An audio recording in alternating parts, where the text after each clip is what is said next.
Are you wondering what the job role of a care assistant is in the UK? Because there are so many videos going about how to become a care assistant, what to expect, where to find job, and this has been going on for a while. I just think it's fair for me to come and tell you what to expect as a care assistant. I previously made a video about what senior care assistants should expect in the UK, and I even made a video about what nurses should expect in the UK. But I just thought it would be okay and balanced if I talk about what to expect as a care assistant willing to come or migrate to the UK. But before I go into that detail, I'm going to be introducing you to my favorite online learning platform, Skillshare.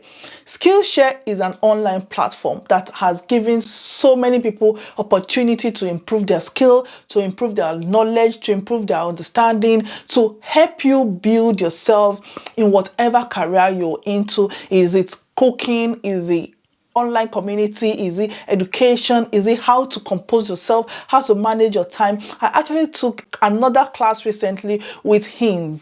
He's very knowledgeable about YouTube and his style of YouTubing. You cannot stop learning.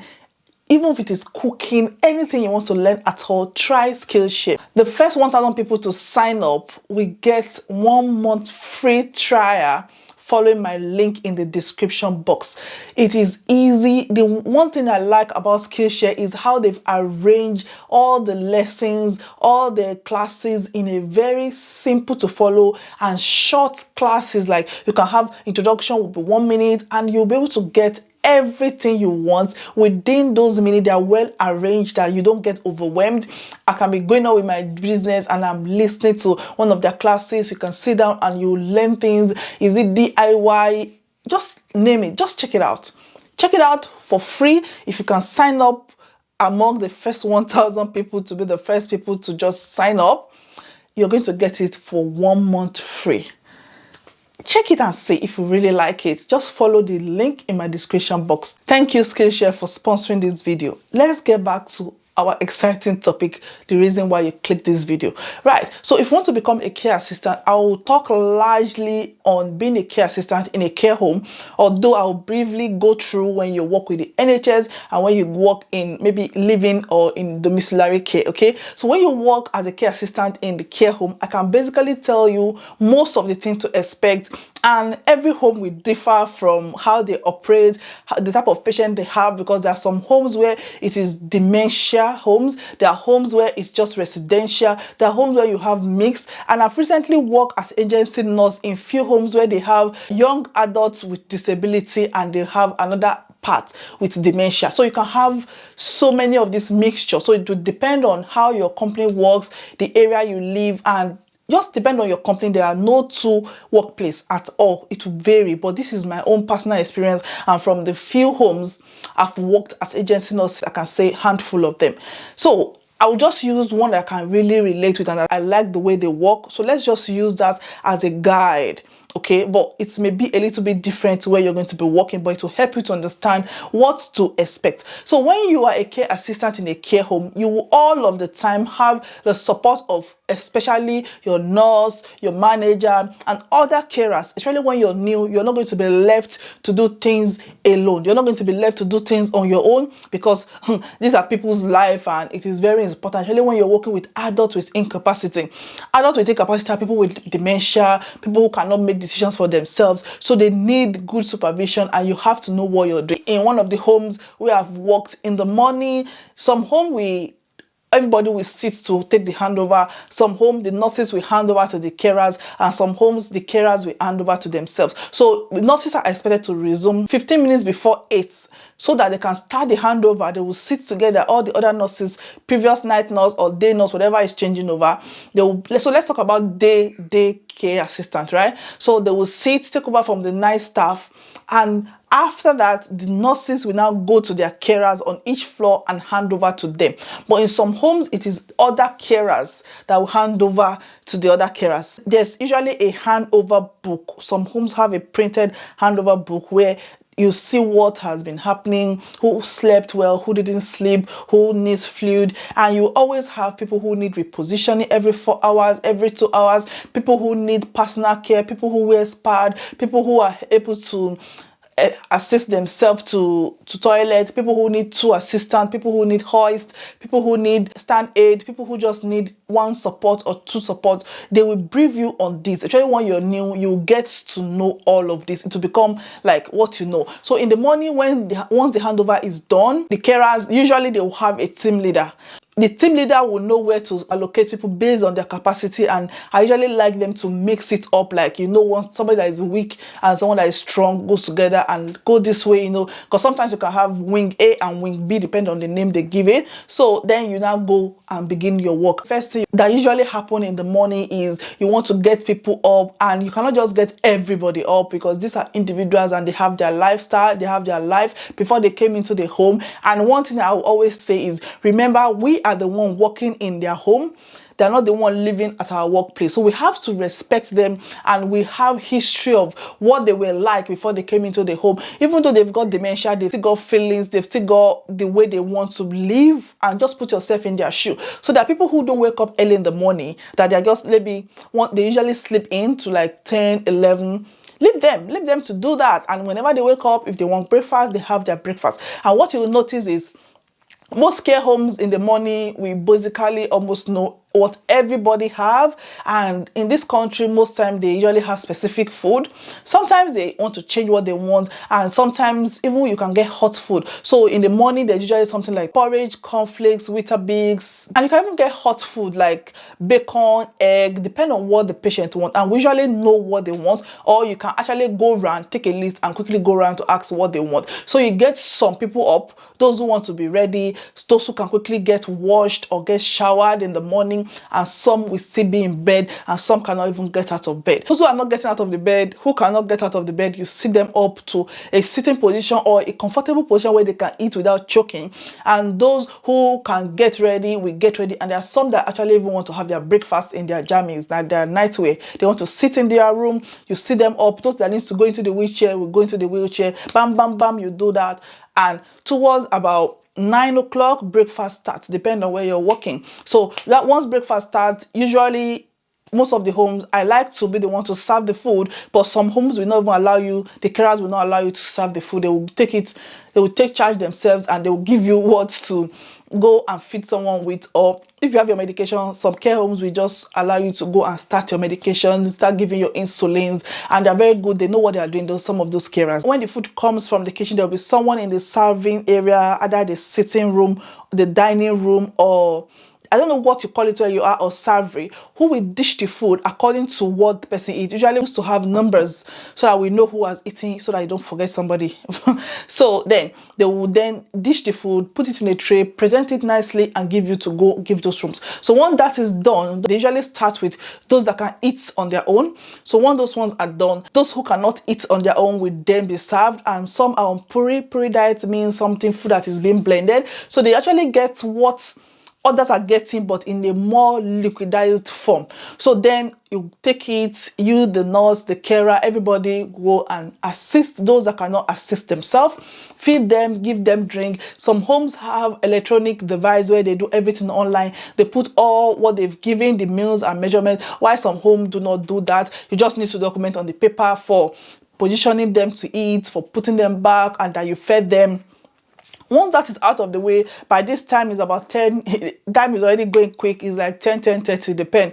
And then you now go back as a carer, you'll be assigned to rooms. So you now want to get those that are remain to be ready, you go and get them ready. So there are people who get showers on a specific days, because it is almost impossible to shower everybody every day. So then they take turns to shower. Some, it can be twice a week, it can be once a week, and some don't even get full shower or bath at all because they're not strong enough to get hoisted out of bed in and out to just shower them. Then you go back, get them ready, get their clothes. Those who get showered will get showers. Those who need repositioning will get positioning. Those who want to come to the sitting area will come to the sitting area. You entertain them. There's usually someone at the foyer in the sitting area who will look after them. By this time, your break should be due. You start taking your breaks. Those who smoke will go for their smoke breaks, and then you're coming back to come and do another set of repositioning, another set of, and in between this, there are people who will maybe soil their pad. You need to change the pad again. Those who want to know that will happen. If you have a fall, remember you have to quickly press the emergency buzzer so your nurse will come in. Those who need hoisted, some will be in the sitting room, they want to go back to their room, and then before you know it, 12:01 is almost time for lunch. You repeat the same process of serving the meals again, get everybody ready again, get them clean, and whatever they want to do. Some will go out to have maybe tea in the garden, in the home, or entertainment. You just watch them and then get them ready for either visitation if their family is coming. Although during COVID they were limited visitation, and get them ready, get them into their wheelchairs. Reposition change is very important as well. Change their position when they are due, otherwise they will have pressure. So just things like that. It is just you taking care of them according to what they want. So you go by their own need and not what you think is the routine. You shouldn't have a routine for them. Go by what they need. If somebody is maybe upset, you want to have a talk with them, comfort them, speak to them. If they want to move position, you assist them to change their position. If they want to do this and then lunch is over, you repeat the same thing again, and dinner is ready, you repeat the same thing again. And about 6 or half 5 to 7, before 7, usually most of them want to go back to bed. So you start undoing everything you did in the morning, all the personal care, all the dressing. You have to start washing them. So usually those who don't get showered, they get a towel. They get towel, wash in the sink with soap and wash them properly, wash everywhere, dry, clean, and apply cream, moisturize, powder, everything. Those who want makeup will maybe do that during activities like that. So now you are going to now undo everything you did in the morning. You're going to undress them, get them cleaned, and get them ready into their jammies or their nightwear. And those that want to go to bed will go to bed. Those who do not want to go to bed will just be wherever they want to be, and you just keep an eye on them, watch them. By the time all this thing is over, you will have had your lunch by between maybe depend 2 to 3 or 4, depend on the home you work. So you have 2 breaks. Some homes will give you 2 30 minutes or 4 15 minutes, depend on how many hours you're working and how many hours of break you're entitled to, either paid or unpaid. Then you get them ready, back to bed, and the night shift will take over. So during night shift is a bit different because by then most patients are in bed, but some that are not in bed, when you come, you either sit with them or they usually get supper around 9 or 10. Those who are still up will get supper, cup of tea, sandwiches, biscuits, snack, whatever. Even during the day, they usually get 2 snacks. Either one about 12 o'clock, another one about 3. So when they get cup of tea, biscuits, cakes, whatever. Even in between, they will still ask. There are people who can drink coffee like 50 times a day, people who can drink tea 50 times a day, so you keep making those teas for them. There's usually somewhere where you can make those things. And then when they're in bed, night duty has come, they give supper, put people back to bed, and keep an eye, because at night some people don't sleep because their sleep pattern has been changed. You see them roaming about and they can have a fall. So many things can happen, so you need to keep watching. And mostly at night, most of what you'll be doing will be position change, pad care, personal care for those that have soiled themselves, reposition change. You go around about a few times depending on your workplace, some by 10, 12, 4, and maybe 6.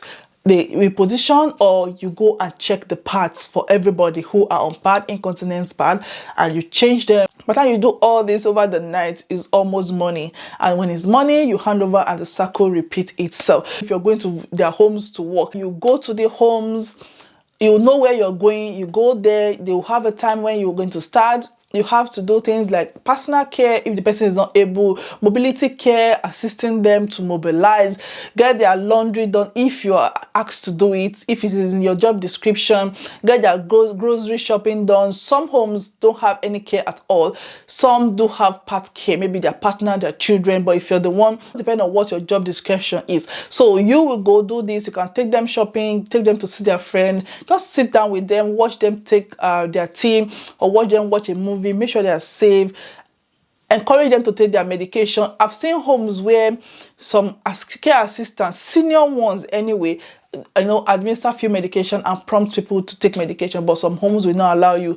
That's what you do if you're going to their homes to work. And if you're going to be a living carer, it's just going to be you'll be living in the house doing all these things day and night, depending on what your contract is. And I'm sure you have your break time just taking care of people who cannot help themselves. If you're in the NHS and you're a care assistant, it is entirely different, except you're working in an elderly unit in the hospital. You can be working in A&E, in dialysis, anywhere in the NHS a care assistant can work. And what they do is actually to support the nurses. And I've seen care assistants in the NHS that are actually trained to take blood, some that are trained to take vital sign. So you are allowed to do all these little things and then do personal care, position change, clean the room when someone is discharged, prepare the room for admission, make bed, support the patient, do personal care, go around and care for them, reposition change, just do almost everything, but in a nursing environment. Whereas even in dialysis, we also have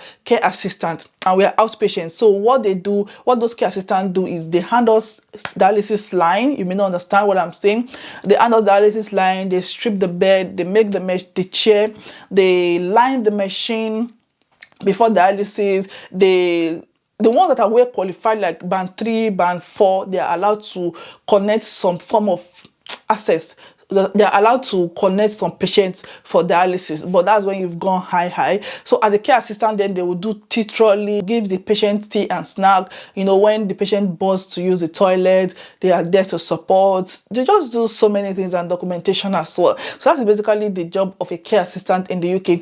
If there's anything I've missed out, because I don't want this video to be too long, please be kind enough to drop it in the comment section and let me know how you feel. Let me know what stage you are in your journey to become a care assistant. And there's career progression. If you're a care assistant, you can progress. There are people who are care assistants and they went back to school to become nurses. So you can do it. Just be focused and don't allow anything to stop you, but be ready to work, be ready to be caring, be ready to be compassionate, because if you're a care assistant, you need to be compassionate. It is not something you will not love. You have to be able to enjoy doing it, otherwise you'll be frustrated. You have to be ready to work as well. And I wish you good luck in all your endeavor. Let me know what level you are, how you see yourself in the next 5 years, where you see your career. Even if you're a care assistant today, what do you think you're going to do? Are you going to promote to band 2, band 3, band 4? You see, so what level are you in, and what is your aspiration? Thank you so much for watching, and kindly be nice enough to kindly subscribe to my channel and watch more of my videos. Thank you so much. I really appreciate all your views. I appreciate you for watching me. Thank you so much for all your advice. I will see you in another video. Until then, stay safe, take care of yourself, and goodbye. Okay, bye.